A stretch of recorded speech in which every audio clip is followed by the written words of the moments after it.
Can I sing? Can I dance? Can I speak? Not a chance.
Have you ever had a dream when you're with a group of people who are all chatting away to each other, but you're invisible, and if you speak they can't hear you?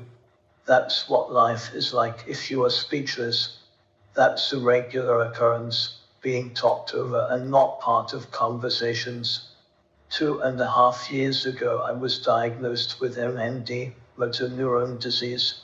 I'd already noticed changes to my speech and had already lost my balance, so I could only walk with aids. To help with my mobility issues, I have to use a walking frame or rollator indoors, and this powered wheelchair around town. It takes a while to get used to the stigma of using these aids, but you get over it. But what about speech? My brain is 100% fine, and my hearing also perfect. Motor neurone disease is where the signals from the brain that control the muscles in the body are weak.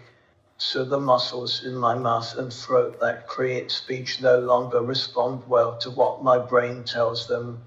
So, is there the equivalent of a wheelchair for my speech?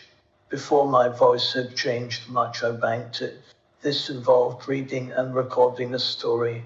This was then processed and digitized. I can now type into an app on my phone or this iPad, and the result is what you are listening to now, pretty close to how I used to speak. But there's no spontaneity. I can't type quickly, so conversations are impossible.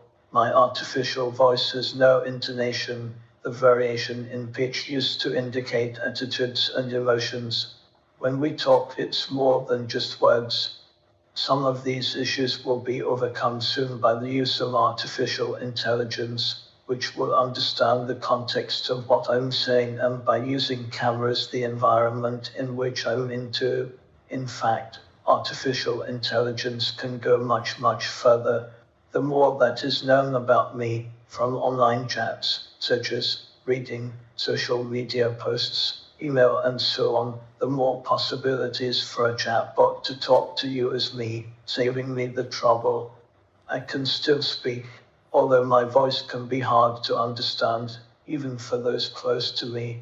And I often think that if I knew I only had a certain number of words left to speak, what would I say? This talk is around 600 words long, so it isn't much. In a typical day, each of us speaks around 7 to 20,000 words. What would you say, and to whom? Would you say nice things to those you love? Would you say different things if you had 1,000,000 words left to say?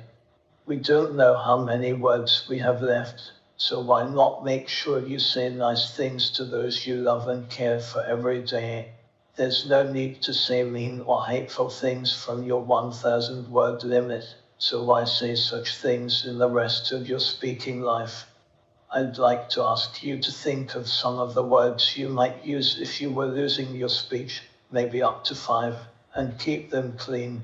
Write them down and we will add them to our word cloud over the weekend. Thank you.